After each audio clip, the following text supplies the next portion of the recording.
ఈ రోజు మా YSR Congress party MP Lok Sabha floor leader Mithun Reddy గారిని అక్రమంగా అరెస్ట్ చేశారు.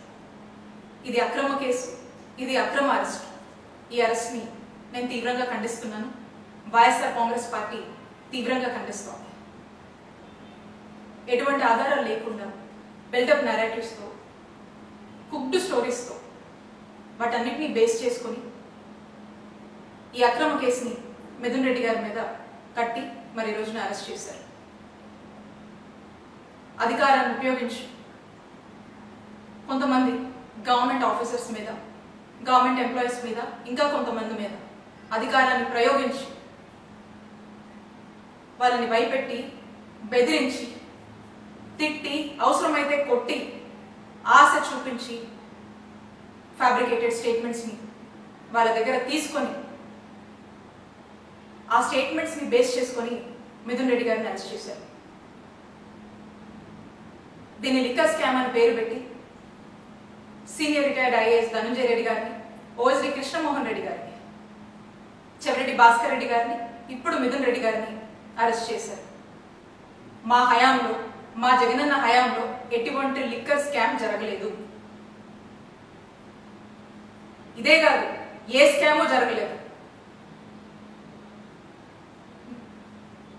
ప్రజల్లో లిక్కర్ కన్జంప్షన్ ని తగ్గించి గతంలో కన్నా ప్రభుత్వ ఆదాయాన్ని నిలబెడుతూ, ప్రభుత్వ ఆదాయాన్ని పెంచి ఈ రెండింటిని బ్యాలెన్స్ చేస్తూ కావాల్సినటువంటి మెజర్స్ తీసుకొచ్చినటువంటి పాలసీయే జగనన్న హయాంలో ఉన్నటువంటి లిక్కర్ పాలసీ.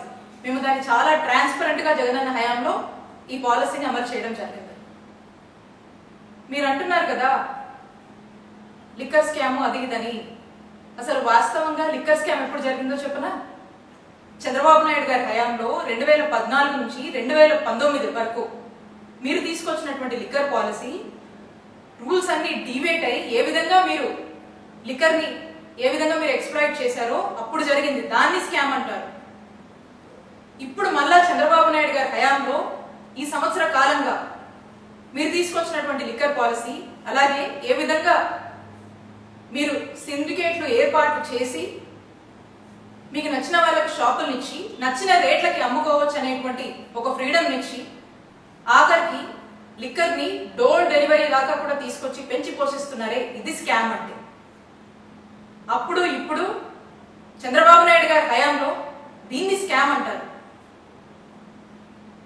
వీళ్ళు స్కామ్ చేస్తూ మా జగనన్న హయాంలో లిక్కర్ స్కామ్ జరిగిందని మా వైఎస్ఆర్ కాంగ్రెస్ పార్టీ వాళ్ళని టార్గెట్ చేసి అక్రమంగా కేసులు పెట్టి, అక్రమంగా అరెస్ట్ చేసి, అక్రమంగా జైలు పాలు చేస్తా ఉన్నారు. ఈ అక్రమ కేసులు కట్టి, ఈ అక్రమ కేసులు పెట్టి అరెస్టు చేసి జైలు పాలు చేస్తే వైఎస్ఆర్ కాంగ్రెస్ పార్టీని ఇబ్బంది పెట్టొచ్చు, మా నాయకుడు జగన్మోహన్ రెడ్డి గారిని ఇబ్బంది పెట్టొచ్చు అని మీరు భావిస్తున్నారేమో. మీరు ఎన్ని ఇబ్బందులు పెట్టినా మేము ధైర్యంగా నిలబడతాము, ఎదుర్కొంటాము. వైఎస్ఆర్ కాంగ్రెస్ పార్టీ ప్రజల కోసం పోరాడుతూనే ఉంటుంది. మా నాయకుడు జగన్మోహన్ రెడ్డి గారు ప్రజల పక్షాన నిరంతరం పోరాడుతూనే ఉంటారు. మేము మీకు స్పష్టం చేస్తుంది ఒకటే, వైఎస్ఆర్ కాంగ్రెస్ పార్టీ అదరదు, బెదరదు.